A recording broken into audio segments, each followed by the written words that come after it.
Hello and welcome back to our bonus episode where we are answering the wildcard question we proposed to Dr. Yasar Jarrar in our main episode for those made to do consulting. For a bit of context, we tried to make the wildcard question a little unexpected, thought-provoking, and the sky's the limit on how you can approach it. So, Dr. Yasar, how do you consult on projects that fall into the area of megatrends and when there is limited access to case studies, history, data to back up the strategies you create? Is there a formula?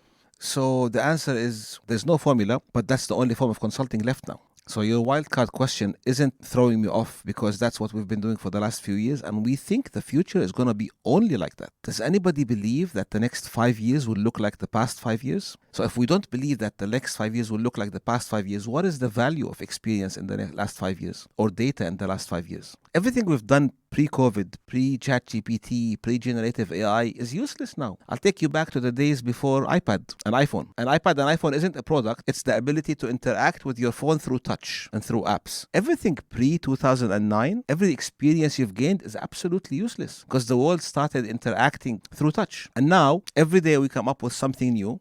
I'm sure Elon Musk has a few things hidden for us. I'm sure that Nadella has a few things have been hidden for us. Some Chinese company, some Emirati company. So all the future is unknown to us. So here's what's happening in consulting now that we have to all live with, and then I'll tell you what the formula is that is not a formula. Today we are like explorers in the old days, and those explorers in the old days used to sit on the ship, take some food, take some ammo, guns, whatever they carry, and they would reach the stage where the drone map ends, right? They had a drone map of the world that hasn't charted out the whole world, and they would stop at the end of this line where the drone map has ended, and they say, in front of us is terra incognita. This is the undiscovered land, and they say, here be dragons. Could be. How could you tell, right? You're standing at the foot of something that hasn't been charted before, and you're asked to go in. Now you're asked to go in, and you have two options. You either go in with a lot of agility, resilience, ability to learn very fast and adapt, or you go in thinking, don't worry, in the last 5 years, in the known map, we use these kind of tools. And you walk in. It's like walking into a battlefield, and you have prepared all your army for a ground battle. And then you discover there's sea in front of you. That's kind of a rubbish strategy. So you can't rely anymore on old data and old case studies. In fact, in my class, I challenge my students not to think about the past. I say, let's figure out what this company is going to do in the next 5 years with everything that's changing around us. Okay, look, in our parents' time, you would graduate as an accountant. You would live for 20, 30 years relying on that degree, accountant for life. Today, the half-life of knowledge is 6 months maximum. What you learn now could be completely redundant in 6 months. Could be useful. So what we should rely on is attitude and habits and capabilities, not skills and knowledge. Knowledge we can renew daily. Skills will become obsolete very quickly. But your attitude, which is continuous learning, being able to think critically, these are capabilities. So that's for us as mere humans. If you come to the superhumans, who are the consultants, what do? How can you give somebody advice on a future that you don't know? Sorry to interrupt, but has anyone ever proposed a project to you where you're like, I actually don't know where to start, just out of curiosity? Or have you just thought, you know what, there's always a solution? Look, just have to think there's always a solution, but we don't know it. Yeah. Every project I start, if there is an obvious solution, I tell them not to work with us. Because if the solution is obvious, then all you need to do is people with a pulse and some brains to do it, right? It's a humdrum project. Strategy consultants are never asked about something that's very obvious. Strategy consultants are always asked about how do we succeed in the future. Well, look, if I knew the future, then, I'd be a fortune teller. However, what we do have is a whole bunch of skills to say how do we best prepare for the future. So what we tell people is we're not going to give you a strategy. We're going to help you be future ready. And future readiness is all about, first of all, think through many scenarios. Where could my industry go and for what? Just like your wildcard question now, we prepare people to say, here's the most likely scenario if things are going well. But there's 4 other scenarios that could happen, and they're all plausible. And there's also a wildcard scenario. Now, you need to build capabilities today for all these things and keep monitoring daily which of these things are maturing. Imagine if you're Starbucks or Emirates Airlines or any kind of sales-oriented company. You know the scenario today more or less of where the world is going. Zara, the company, made their money by being able to respond unbelievably fast those days to the customer needs, because they were able to change their supply chain within weeks to respond to people are buying more black t-shirts, produce more black t-shirts. Marks and Spencer almost went out of business because they were not responsive. They had a strategy. They say, we know what we're doing. I asked the board of Marks and Spencer that specific question. And they said, even the board, they said, we were a great company who is full of shopkeepers. We know how to stack the shelves. We know how to buy good things. We know how to manage supplier relationships. We were never in tune with the customers' changing habits. Zara did the exact opposite. They built this whole radar of what is changing and how fast can we respond. So when we sell strategy now or ideas, we tell people, here's what we think you should do, but let us help you build the capability to adapt moving forward. So it's about future readiness. So I can tell you, not a single project we start knowing the final answer. We know directionally where we're going. And I always use this example, which you might find very appropriate or completely misleading, of a boxer. Mike Tyson has a very famous quote. He says, everybody has a plan until you're punched in the face. And then you have to roll with the punches, right? So strategy is about, we have a plan. You know you're going to win. We call that directional strategy. You want to win. You want to build muscles. How you get there, you set a strategy now, thinking I'm going to do X. But the minute you get the first punch, you move to Y. Imagine you're being punched in the face and you say, but I have a strategy for 3 years. I'm not budging. There's only one end to that scenario. And that's why you need, as a strategy consultant, a lot of trust with the client, is being able to say, here's a whole bunch of solutions. And I can't tell you one of them is the word to throw the kitchen sink behind it. And this is especially true today, man. So if you asked me 5 years ago, we had a little bit more clarity. 20 years ago, we used to do 10-year strategies. 20 years ago, I helped companies do 10-year strategies. We can barely see 6 months ahead now, right? So we call about rolling planning, rolling strategies. And I differentiate between a directional strategy, we know what we want to be when we grow up, versus a set path. And the path is where we teach a lot of agility.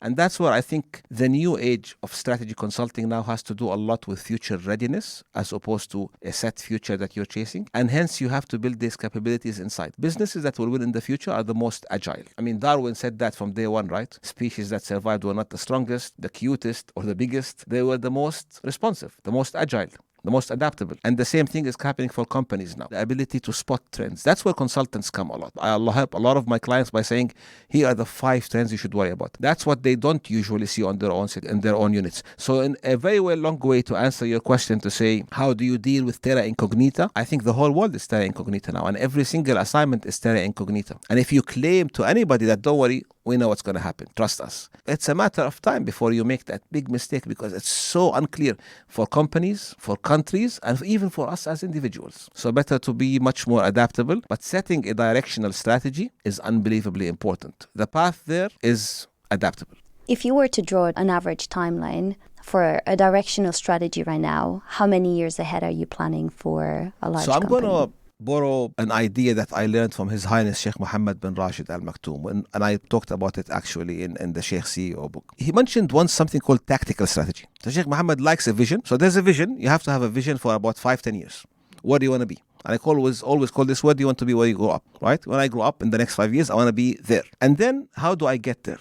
How do I get there is you have to decide where to play and how to win. And we used to do it in long term. Now I think the maximum you can plan for is 2 years in terms of strategic direction. And then tactics have to be adaptable almost daily, depending on the industry you're in. So if you're in oil and gas or in airlines, you have to make some bets, right? Because the plane takes 5 years to be designed, and then oil well takes 10 years to be drilled and for it to pay back. So you have to make some bets. But if you're in tech or sales or FMCG, you're almost checking daily what's happening, who's boycotting what consumer. One influencer could take your whole company into left or right in terms of people's preferences. So I think I like the idea of tactical strategy. That term isn't contradictory anymore. I think tactical strategy is being able to say, I have a 2-year strategy that I'm going to continue monitoring. So if you want a generic answer, 5-year vision, 2-year strategy, 3-month plan. But anything longer than that, you have to be forced to do it. You have to be in oil and gas and say, look, I can't afford to think of 5 years. It takes 20 years to drill this thing. Countries have to think longer term, but you also have to learn. I'll give you this advice for the students, anybody who's listening, you have to learn how to quit. Quitting is a superpower. I don't buy this whole idea at all of keep going, keep trying, fall down and get back up again. That's like banging your head on a ball. You have to learn how to quit. There's a fantastic book called Quit And it's written by one of the most phenomenal poker players in the world. The lady who wrote it literally says you have to learn in your life when things are not going well, when to quit and change course. Quitting is not a bad word. We have reached a point where quitting is a toxic word. It's not. In fact, it's a superpower knowing when to quit. That's the strategy we saw successful in Dubai, Amazon, you name it. Anybody who succeeded has tried a million things, learned how to quit the 90 things that did not go well, and found the 10 things that went well and doubled down on those. But without trying 100 things, there's no magic solution to finding the 10 things that's going to go awesome. So it's like move fast and break things. I'm using a lot of those one-liners that the business leaders do, but they're genuinely true, especially in today's world. Nobody knows where the future is going to go. It's terra incognita. But our advice to clients is we'll work with you. We'll put those 5 things in the strategy, directionally where we're going, and within the next 2 years, we'll tell you which 3 of them to quit and which 2 of them to double down on. Brilliant. And just to follow up on that, when it comes down to where you get your knowledge and where your team are learning about the trends that matter for your clients, I know you're very involved with the World Economic Forum, but what is your source, or what are your sources of knowledge and trends and mega trends right now? Is there anything that you would recommend our listeners to pay attention to? Well, look, I think the challenge for everybody today is continuously to learn and to be able to spot trends and see. I don't think sources are the problem. There's more sources than we need today. And I think that's a problem in itself, right? It's a problem in itself. It's a problem in itself, being able to choose the sources. I have a lot of places that I rely on. So I'll give you a few ideas, a few tips. One is the must-know sources. So you can't afford to be a strategy advisor without having the must-know sources. You have to follow what the World Bank is saying, what the IMF is saying, what JP Morgan is saying. These are people who influence the world, whether you agree with them or not. A report by the World Bank or the World Economic Forum or JP Morgan or Goldman Sachs will impact the world. So you have to have this. This is hygiene. You need to know what they're doing. Then you have to look around and see what are the other sources of knowledge that you need to continuously learn from. And to continuously learn from, I mean daily updates of knowledge. And I have developed this habit of following certain countries and certain companies who I think are pioneers, right? And I put them on my Google alerts. So anything Amazon does, I get a daily email because I think Amazon is always ahead of the curve. I think I love Singapore. I love Dubai, but I live in Dubai, so I'm a bit biased. And by following pioneers, you can spot trends. You're not going to follow a company or a country that is mediocre. So I follow these pioneers, and I have daily about 20, and it takes seconds to read those. And then the third source of knowledge is the areas you want to double down on. Look, we used to teach people that you have to be a great leader and you have to be great at everything. Analytical thinking, public speaking, charisma. And now we're saying that's not going to work for everybody. There's 64 leadership traits. At best, if you're lucky, you're good at 2 of them. So what's the point in me teaching you to be a great public speaker where you're a great political player? So you have to each find your 2 to 3 leadership stones and just build on those. And only you can find out those things. So once you double down on what you're good at, I like analytical thinking. So I keep reading all these books that connect the dots. I'm an addict to reading books. And I use things, websites that summarize books. You've got Blinkist, book summaries. So there's a lot of those audiobooks. I'll tell you the challenge though, Bianca. It's not about what to learn. It's how to avoid the stolen focus. You have a lot of time to learn every day, but you waste it on Instagram and swiping left on X, what they call Twitter, looking at Netflix. When they asked the CEO of Netflix what his biggest competitor is, what he said? He said sleep. Because that's when I can't get to your eyeballs. Everything else, I'm happy to compete. Happy to compete with NBC. Happy to compete with Twitter because I know you're awake. When you sleep, I lost you. So they're all competing for your attention. And we have lost a lot of our focus to all these things. So people tell me, I don't have time to. I think you have time. Don't tell me you don't have to read that book. You don't have time to read that extra alert. You have time because I see how much time you're on WhatsApp and Twitter and swiping on Instagram. So it's not about time, it's about deciding what matters. I don't believe in time management, I believe in attention management. If you tell me you don't have time for something, I say it's not important enough. People who tell me you don't have time for a gym or learning or reading that extra book, no, it's not important enough. Because if it's important enough, we all have time for stuff. I think that is the perfect place to end the wild card. You heard it here first. You want to be an achiever, you want to make it to the top, then you have to apply yourself. Yeah, exactly that. Thank you so much. It's been a pleasure to have this conversation with you. Is there anything you would like to mention to our listeners that we haven't covered already? Is there anything you would like like to plug?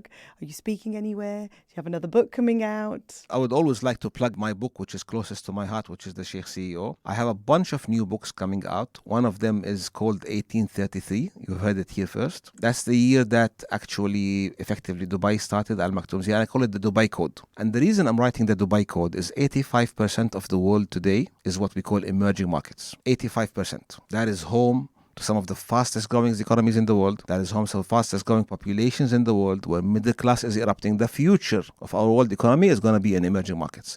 And a lot of the emerging markets have the chance now to shortcut development. Shortcut development by saying you don't have to wait now for 30 years to become, or 50 years or 100 years. With technology today, every single villager in Nigeria has a smartphone. They can shortcut development. So the Dubai Code is all about how to achieve unbelievable results for a country in an unbelievable short amount of time. If you live in Dubai, you'll know what I mean. We're a country who's used to building a whole island in 3 years and celebrating going to visit it. So that's what I would love people to read that. But thank you very much for your time. Thank you so I really much. enjoyed this. Thank you.